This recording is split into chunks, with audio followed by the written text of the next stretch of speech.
ഒന്നാമത്തത് ഞങ്ങളുടെ ജോലി എന്ന് പറയുന്നത് ഒട്ടും രസകരമായ കാര്യമേ അല്ല. കാരണം വളരെ അലർട്ടായിരിക്കേണ്ട, എല്ലാ സമയത്തും വളരെ ജാഗരൂകനായിട്ട് ഇരിക്കേണ്ട ഒരു ജോലിയാണത്. ഒരു നിമിഷം പോലും നമുക്ക് ഏതെങ്കിലും രീതിയിൽ മറ്റ് ചിന്തകളോ അല്ലെങ്കിൽ നമ്മുടെ അടുത്തിരിക്കുന്ന അസിസ്റ്റന്റ് ലോ പൈലറ്റിനോട് സംസാരിക്കുക പോലും ചെയ്തു കഴിഞ്ഞാൽ ചിലപ്പോൾ അത് വലിയ അപകടത്തിന് കാരണമാവാം. അപ്പോൾ അതുകൊണ്ട് ഒരു രസകരം എന്ന് പറയുന്ന സാധനം ഞങ്ങളുടെ ജോലിയിൽ വളരെ അപൂർവമായിട്ട് സംഭവിക്കാറുള്ളൂ. അപ്പോൾ കുറേ നാൾ മുമ്പ് ഇതേപോലെ എനിക്കൊരു വാട്സപ്പ് ഇതുണ്ടായിരുന്നു, സെഷൻ ഉണ്ടായിരുന്നു. അപ്പോൾ അതിൽ അവർ ഇതേപോലെ ചോദിച്ചു രസകരമായ അനുഭവം പറയാം. അപ്പോൾ രസകരമായ അനുഭവം ഞാൻ പറഞ്ഞപ്പോൾ എൻ്റെ അടുത്തിരുന്ന എൻ്റെ ഭാര്യയും മക്കളെല്ലാം കൂടെ എന്നെ ഇനി വഴക്ക് പറയാനൊന്നും ബാക്കിയില്ല. കാരണം അത് അത്ര രസകരമൊന്നും ആയിരുന്നില്ല. അത് സംഭവിച്ചത്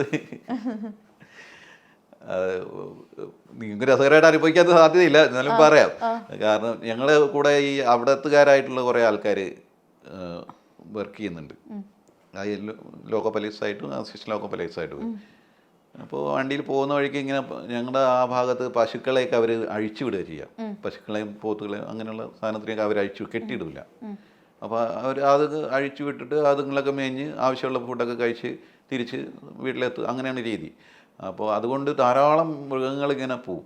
ഒരു യാത്രക്കിടക്ക് തന്നെ 5-6 മൃഗങ്ങളൊക്കെ എന്തായാലും പോവും. പണ്ടൊക്കെ വളരെ കൂടുതലായിരുന്നു. ഇപ്പം കുറച്ച് അതുങ്ങൾ സ്വന്തമായിട്ട് ഒരു ഇത് ഉണ്ടാക്കിയെടുത്തത് കൊണ്ട് ഇങ്ങനെ ബോധം വന്നുകൊണ്ട് മാത്രമായിരിക്കാം എൻജിൻ്റെ ഒച്ച കാണുമ്പോൾ ഓടി രക്ഷപ്പെടാൻ ശ്രമിക്കുന്നത് ഇപ്പോൾ.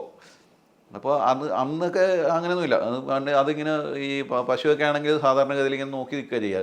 അത് അവർക്ക് ഈ മൂവ് ചെയ്യുന്ന സാധനത്തിനെ കുറിച്ച് വലിയ ഇത് കിട്ടില്ല. ട്രെയിൻ പ്രത്യേകിച്ചും ട്രെയിൻ നിങ്ങളാണെങ്കിലും നമ്മൾ പോയി നോക്കി നിന്ന് കഴിഞ്ഞാൽ അത് മൂവ് ചെയ്യുന്നതായിട്ട് നമുക്ക് നേരെ നിന്ന് നോക്കിക്കഴിഞ്ഞാൽ അനുഭവപ്പെടത്തില്ല. മനസ്സിലായി. അതിങ്ങനെ ശരിക്കും വന്നുകൊണ്ടിരിക്കുന്നുണ്ട്, അതിൽ മൂവ് ചെയ്യുന്നുണ്ടെന്നുള്ള ഈ ശരിക്കുമുള്ള ഓസിലേഷൻ ഇല്ലാത്തതുകൊണ്ട് നമുക്ക് അത് മൂവ് ചെയ്യുന്നതായിട്ട് തോന്നില്ല. അടുത്തടുത്ത് വന്നുകൊണ്ടിരിക്കുന്നു എന്നുള്ളത് പശുക്കൾക്ക് ഒട്ടും മനസ്സിലാവുന്നുണ്ടാവില്ല. അപ്പോൾ അതുകൊണ്ട് ഇങ്ങനെ പശുക്കളും നായകളും ഒക്കെ പോകുന്നുണ്ട്. ഈ എൻ്റെ തൊട്ടടുത്തിരിക്കുന്ന അസിസ്റ്റന്റ് ലോക്കോ പൈലറ്റ് വളരെ കൂളായിട്ട് പോകുന്ന ഇത് അത്ര ശരിയായില്ല, കുറച്ചുകൂടെ കൂടുതൽ ഫോഴ്സിൽ ഇടിക്കേണ്ടായിരുന്നു എന്നൊക്കെ മട്ടിൽ അങ്ങനെ ആ ഒരു വളരെ ഈസി ആയിട്ടൊക്കെ ഇരിക്കുന്നു. അവരും ഇതിലിപ്പോൾ ഒന്നും ചെയ്യാനില്ലല്ലോ. അപ്പോൾ അതുകൊണ്ട് കുറച്ചും കഴിഞ്ഞപ്പോഴത്തേക്ക് ഒരു സ്ഥലത്തെത്തിയപ്പോൾ ഒരു പശു ഇങ്ങനെ ക്രോസ് ചെയ്യുന്നുണ്ട്, അവിടെ വന്ന് നിൽക്കുന്നുണ്ട്. ഈ ഭയങ്കരമായിട്ട് എഴുന്നേറ്റ് ചാടി തുള്ളിട്ട് മറു എന്നൊക്കെ പറഞ്ഞിട്ട് ഫ്ലാഗ് എടുത്ത് വീശുന്നു, ഹെഡ്ലൈറ്റ് ഇടുന്നു, ഹോൺ അടിക്കുന്നു, കൈവീശി കാണിക്കുന്നു. അങ്ങനെ ഭയങ്കര ഇത്. നേരത്തെ വളരെ കൂളായിട്ട് 2-3 പശുവിനെ ഇടിച്ചിട്ടൊന്നും ഒരു ഇതില്ലായിരുന്നു. അപ്പോൾ ഈ പശുവിനെ ഇടിക്കുകയും ചെയ്തു. ഇടിച്ച് കഴിഞ്ഞിട്ട് ഞാൻ തലയൊക്കെ വെച്ച് രാമ എന്ന് പറഞ്ഞിങ്ങനെ ഇരിപ്പുണ്ട്. അപ്പോൾ ഞാൻ ചോദിച്ചു, അല്ല ഇത് ആദ്യമൊന്നും അല്ലല്ലോ, ഇത്ര എണ്ണം കഴിഞ്ഞു. അതിന് അത് ഞങ്ങളുടെ പശുവായിരുന്നു സാറെന്ന്. അപ്പോൾ അവരുടെ സ്വന്തം പശുവായിരുന്നു അത്. അതുകൊണ്ടാണ് പുള്ളിക്ക് അത്ര അത് വന്നത്. അപ്പോൾ ഇത് പറഞ്ഞപ്പോഴാണ് വീട്ടിലിരിക്കുന്നത് ഇത്രയും ഒരു ദുരന്തമാണ് രസകരമായൊരു കാര്യം പറഞ്ഞത് വെച്ചിട്ട് വീട്ടുകാരുടെ തരികയായിട്ട് പശുവിനെ അയ്യോ. ഇപ്പോഴും എന്താ നമ്മളിങ്ങനെ കുറേ സ്റ്റോറീസ് പറഞ്ഞെങ്കിലും ഇതൊക്കെ കണ്ട് എനിക്ക് ഇതൊക്കെ ഒരു ഡെയിലി കാണുന്നത് കൊണ്ട് തന്നെ മനസ്സൊക്കെ മരവിച്ചിട്ടുണ്ടായിരിക്കും. എന്നാലും സ്റ്റിൽ ഒരിക്കലും എപ്പോൾ ഓർത്താലും ഒരു വിഷമം വരുന്നൊരു സിറ്റുവേഷൻ എന്തായാലും ഉണ്ടായിരിക്കുമല്ലോ. ആ ഒരു സീൻ ഇപ്പോഴും മനസ്സിലുണ്ടായിരിക്കുമല്ലോ. എപ്പോൾ ഓർത്താലും എത്രയൊക്കെ ഇനി മനസ്സിൽ വിഷമമില്ലെന്ന് പറഞ്ഞാലും ആ ഒരു സീൻ എന്തായിരിക്കും? വിഷമം അല്ലത് ഞാൻ പറഞ്ഞല്ലോ. ഇപ്പോൾ ഇത്തരം കുറേ സംഭവങ്ങളുണ്ട്. ഞാൻ ഒരു 2 പുസ്തകം നിറച്ച് എഴുതി വെച്ചിട്ടുണ്ട്. അപ്പോൾ അതും 10-20 ചാപ്റ്ററുള്ള. അപ്പോൾ അത്രയധികം സംഭവങ്ങൾ അതിനു മുമ്പ് നടന്നിട്ടുണ്ട്. അത് ഞാൻ 15 വർഷം കൊണ്ടെഴുതിയ പുസ്തകങ്ങളാണ്. ഇപ്പോൾ അതിനുശേഷം പിന്നെ ഇപ്പോൾ ഞാൻ നേരത്തെ പറഞ്ഞ പോലെയുള്ള ഒരുപാട് എക്സ്പീരിയൻസ് വന്നുകൊണ്ടിരിക്കുന്നുണ്ട്. അപ്പോൾ ഇത്തരം സംഭവങ്ങൾ ശരിക്കും പറഞ്ഞു കഴിഞ്ഞാൽ ഒരു പരിധി കഴിഞ്ഞാൽ നമ്മളങ്ങ് മറന്നു കളയുക ചെയ്യാം എങ്ങനെയെങ്കിലും അത്. കാരണം അത് നമ്മുടെ ജോലിയുടെ ഭാഗമായതുകൊണ്ട്. എങ്കിലും എനിക്ക് തോന്നുന്നു ഞാൻ ഇതിനു മുമ്പ് ഒരു ഇൻ്റർവ്യൂവിൽ പറഞ്ഞതാണ്. ഇപ്പോൾ കാഴ്ചക്കാർക്ക് ബോറടിക്കുന്ന അറിയില്ല. ഏതായാലും ഒരു കുട്ടിയുടെ മരണമാണ് എനിക്ക് ഇപ്പോഴും ഒരു മനസ്സിലിങ്ങനെ തങ്ങി നിൽക്കുന്നത്. ഇതിൻ്റെ ട്രാക്കിൻ്റെ ഓരത്ത് നിറച്ച് പാടങ്ങളൊക്കെ ഉണ്ടാവുമല്ലോ. അപ്പോൾ അവിടെ കൊയ്ത്തിനൊക്കെ വന്ന് ഈ UP നിന്നോ ബംഗാളിൽ നിന്നോ അവിടെ വരുന്ന ലേബർമാരുണ്ട്. അവർ അല്ലെങ്കിൽ ട്രാക്കിലെ പണിക്ക് വന്നതാവും ഒരു പക്ഷേ.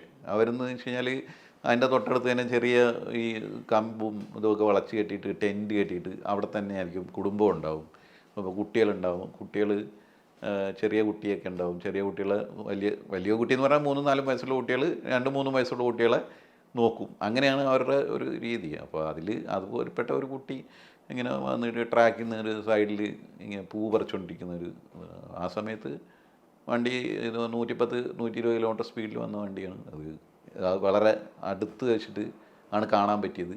അപ്പോൾ അങ്ങനെ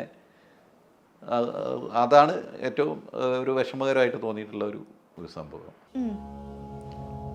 ഐ എം സോറി, ഞാൻ പറഞ്ഞില്ലേ.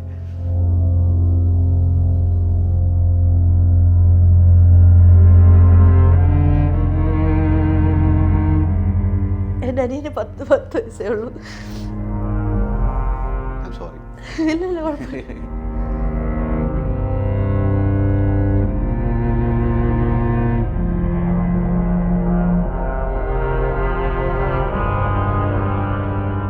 അപ്പോൾ നമ്മൾ അങ്ങനത്തെ കുറേ ടോപ്പിക്കുകൾ പോയി, അതൊക്കെ കുറച്ച് നേരത്തേക്ക് മായ്ച്ചു. ഇപ്പോൾ നമുക്ക് നിങ്ങൾ ഓൾറെഡി പറഞ്ഞിട്ടുണ്ടായിരുന്നു അതിനകത്തുള്ള അങ്ങോട്ടും ഇങ്ങോട്ടും സംസാരിക്കാൻ പോലും പറ്റില്ല, അത്രയ്ക്ക് അലേർട്ടായിട്ട് നിൽക്കണം എന്ന്. അപ്പോൾ ഈ ഭക്ഷണം കഴിക്കുന്നത് ഇതൊക്കെ എങ്ങനെയാണ് പോസിബിൾ ആവുന്നത്? അതുപോലെ നമ്മൾ കാണുന്നതാണ് ഈ വീഡിയോസിലൊക്കെ തന്നെ, ഇതും നമ്മൾ വീഡിയോസ്, കാരണം നമ്മൾ ഈ ഔട്ട് സൈഡുള്ള കാര്യം ഒരുപാട് അങ്ങനെ കാണുന്നില്ല, നമുക്ക് ഫോണിലൂടെ കാണാൻ പറ്റുന്നുള്ളൂ. വെള്ളം ഈ പാസ് ചെയ്യുന്ന ട്രെയിനിലൂടെ പാസഞ്ചേഴ്സിൻ്റെ സൈഡിലോട്ട് ഈ ചില റിമോട്ട് ഏരിയസിലൊക്കെ വരുമ്പോഴത്തേക്ക് ഭയങ്കരമായിട്ട് വെള്ളം തെളിക്കുന്നതും അവരെ ആ രീതിയിലൊക്കെ ബുദ്ധിമുട്ടിക്കുന്ന ചില ഏരിയാസിലൂടെ ട്രെയിൻ പാസ് ചെയ്യുന്നത് ഞാൻ കണ്ടിട്ടുണ്ടായിരുന്നു. അത്തരത്തിലുള്ള ചില സ്ഥലങ്ങളിലൂടെയൊക്കെ പാസ് ചെയ്യാറില്ലേ? ഉണ്ട്. ഞാൻ പറഞ്ഞില്ലേ, ഒരുപാട് തരത്തിൽ ആൾക്കാർ ഇതിനോട് ഈ ഒരു ദേഷ്യത്തോടെ പെരുമാറുന്ന പോലെ തോന്നുന്നുണ്ട്. കല്ല് വെച്ച് ഞങ്ങളുടെ ഒരു ലോങ്ങോ പൈലറ്റിന് ആൾക്കാർ പുറത്തുനിന്ന് കല്ല് വെച്ച് എറിഞ്ഞിട്ട് അയാൾ ബോധം കെട്ട് വീണ അവസരം കണ്ടു. കാരണം ഈ ട്രെയിനിൽ ഉള്ള ഒരു പ്രശ്നം എന്ന് വെച്ചാൽ 130 കിലോമീറ്റർ സ്പീഡിൽ ഓടിക്കൊണ്ടിരിക്കുമ്പോൾ അതിന് ഭയങ്കര മൊമെൻറ്റം ഉണ്ടാവും. അപ്പോൾ ഈ മൊമെൻറ്റത്തിൽ നമ്മളൊരു ചെറിയ കല്ല് എറിഞ്ഞാൽ പോലും വലിയ ഇമ്പാക്റ്റ് ഉണ്ടാവും. ഇപ്പോൾ ഈ പക്ഷിയൊക്കെ വന്നിട്ടിച്ചിട്ട് വിമാനം തകരുന്നു എന്ന് പറയുമ്പോഴത്തേക്ക് നമുക്ക് മനസ്സിലാക്കാൻ പറ്റാത്ത ഒരു കാര്യമാണ്. ചെറിയ പക്ഷി ഇടിച്ചു കഴിഞ്ഞാൽ വിമാനം മുഴുവൻ കത്തിപ്പോവുക എന്ന് പറയുന്നത് ഒന്ന് ആലോചിച്ച് നോക്കുക. കാരണം അതിൻ്റെ മൊമെൻറ്റം കാരണമാണ് സംഭവിക്കുന്നത്. അതേപോലെ സ്പീഡും അപ്പോൾ ഈ ഒരു ചെറിയ കല്ല് വെറുതെ ഇട്ടാൽ പോലും അത് ഈ ഭയങ്കര ഇമ്പാക്റ്റ് ആണ്, ഫോഴ്സ് അനുസരിച്ചിട്ട് ഭയങ്കരമായിട്ട്. അപ്പോൾ അത് വലിയ പ്രശ്നമാണ്. പക്ഷേ അതിനെയൊക്കെ ഇപ്പോൾ പോലീസ് ഉപയോഗിച്ച് അവർ ആണ് കഴിയുന്നതും ആൾക്കാരെ കേസെടുക്കുക അങ്ങനെയൊക്കെ ചെയ്യാറുണ്ട്. ഇപ്പോൾ നമ്മൾ ഈ കാര്യം പറഞ്ഞ പോലെ തന്നെ ഈ ട്രെയിനിൻ്റെ മുന്നിലൂടെ വരുന്നത് മനുഷ്യർ മാത്രമല്ലല്ലോ, ആനിമൽസ് വരാറുണ്ട്. ഇടയ്ക്ക് എലിഫൻറ്റ് പാസിംഗ് ഒക്കെ നമ്മൾ ന്യൂസിലൊക്കെ കാണാറുണ്ടായിരുന്നു. അപ്പോൾ ഇത്രയും ഒരു ഹ്യൂജ് മാസ് ആയിട്ടുള്ളൊരു ഒരു ആനിമലൊക്കെ ഇതിൻ്റെ ഫ്രണ്ടിൽ വരുമ്പോഴത്തേക്ക് അത് ട്രെയിനിനും അതേപോലെ തന്നെ ആക്സിഡന്റ് ഉണ്ടാവാനുള്ള സാധ്യത കൂടുതലല്ലേ? ഇത്തരം സാഹചര്യങ്ങൾ എങ്ങനെയാണ് ഓവർകം ചെയ്യാറ്? അത് ഞങ്ങളുടെ അവിടെ ആനകളെ അങ്ങനെ കണ്ടിട്ടില്ല. പക്ഷേ ഞാൻ ഇവിടെ സുബ്രഹ്മണ്യ എന്ന് പറയുന്ന സ്ഥലത്ത് ഞങ്ങൾ വർക്ക് ചെയ്യാൻ പോയിരുന്നു. അവിടെ ഒരിക്കൽ ആന ഇടിച്ചിരുന്നു. എന്തോ ഭാഗ്യത്തിന് അന്ന് വണ്ടി പാളം തെറ്റൊന്നും ഉണ്ടായില്ല. ആന ശരിയാണ് ചെയ്തത്. സ്പീഡ് കുറവായതുകൊണ്ടായിരിക്കാം. എന്തോ ഭാഗ്യത്തിന്, അല്ലെങ്കിൽ അത് ബ്രേക്ക് ചെയ്തിട്ടുണ്ടാവും. നമ്മൾ എന്ത് കണ്ടാലും എമർജൻസി ബ്രേക്ക് ഇടുക എന്നുള്ളൊരു ഇത് മാത്രമേ അതിന് ചെയ്യാൻ പറ്റുള്ളൂ. ആ ഒരു ഇത് വേണം നമുക്ക്, അല്ലെങ്കിൽ പാനിക്കായി പോയാൽ